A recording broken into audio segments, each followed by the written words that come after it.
Now, if you feel like you're looking for love in all the wrong places, you just might be taking the wrong approach. Joining us from the West Coast to help break that down is relationship expert and author Amy Chan. Amy, good to have you. Now, you say one of the common missteps you see is when people choose partners who feel familiar, even in a negative way. Talk to us about that. Yeah, so there's something called attractions of deprivation. And this explains how we are drawn to people who can wound us in a very familiar way to how we were wounded as children. So our subconscious almost tries to recreate the scenario of the crime in an attempt to change its ending. So we're drawn to these people who feel familiar because we want them to meet our unmet needs that we didn't have met as children. So this is when people say, oh my gosh, you have to work through your mommy issues, your daddy issues. This is what they're talking about, right? Yeah, it catches up. It catches up. How can people avoid cycles of this negative type of attraction? So first we need to understand human beings, we are drawn to what's familiar. This is across the board, whether it's food, music, or romantic partners. So if you have a history of not choosing partners who are healthy for you, you need to really look at what is that pattern. What is the emotional experience that keeps repeating? Is it anxiety? Is it feeling unseen? Is it feeling unsafe? Because if you don't figure that out, the type of person might look very different on the outside, but the emotions will still repeat. And so you also want to look at what were those unmet needs that you didn't have met in childhood. Was it feeling special? Was it feeling worthy? And how can you start being the one to start fulfilling those needs? What are actions you can take to fill those unmet needs? Okay, because if you fulfill them yourself, then you're not looking for someone else to try and fix it for you, which makes sense to me. So while we have you here, we want to play a mini round of Ask Amy. I'm going to put up some relationship scenarios. I'm going to get your advice. We're going to start with this one. I'm stuck in a relationship with no clear future, but I'm hesitant to call it quits because I've already invested a lot of my time. How do I change my approach to get a relationship I'm more confident about? What do you think, Amy?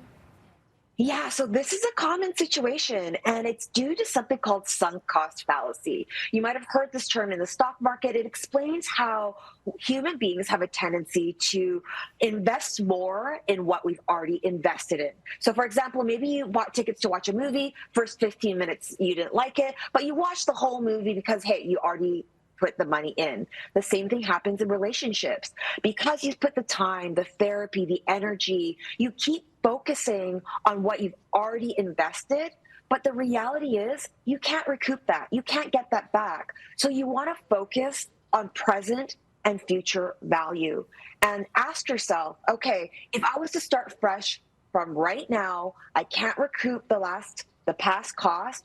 Would I choose this person again right here, right now? Okay, that is a good, sobering question to ask yourself. Okay, this scenario is I have a list of characteristics I'd like my ideal partner to have.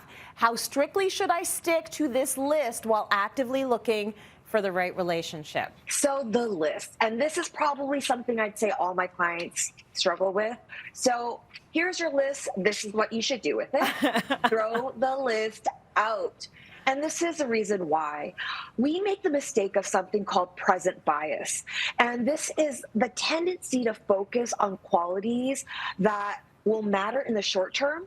So these are superficial things like height, looks, money. And while in the beginning it might mean a lot, it might be important, human beings, we adapt. So that person that you thought was so hot in the beginning, after a couple of years, you adapt to that and it doesn't do anything anymore.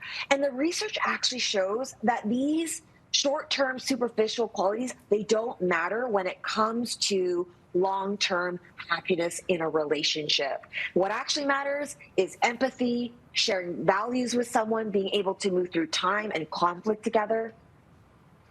Okay, so if you do have a list that has things like, I want somebody with ambition, I want somebody who is faith-based, I want someone who is thoughtful or generous, like, are those the kind of things you can keep on your list? Yes. So Okay. when it comes to values, when it comes to how you want to feel, focus on those things. But I would say this idea of I want a chiseled jawline, I want brown hair, height has to be 6'2", like those things, throw them out. Okay. I have time to do one more quick one. This is the scenario. I have dating app fatigue. Are apps an inevitable part of finding the right relationship, or can I still have luck with meeting someone in person? Like, do meet cutes happen still, Amy? Look, the reality is about 30% of relationships that happen today are people who meet online or on apps, and that number is growing. And you have to look at online dating as just one of the avenues where you can meet people. You can definitely have setups. You can go to a matchmaker. You can go to meetups where there's a shared activity. If you're doing those things and you're getting lead generation, great. Maybe you don't need to do the dating apps.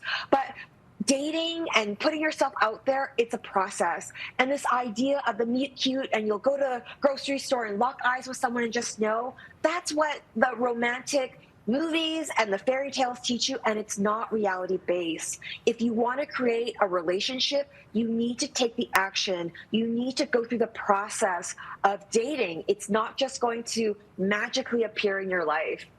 But that's why I read romance novels, Amy.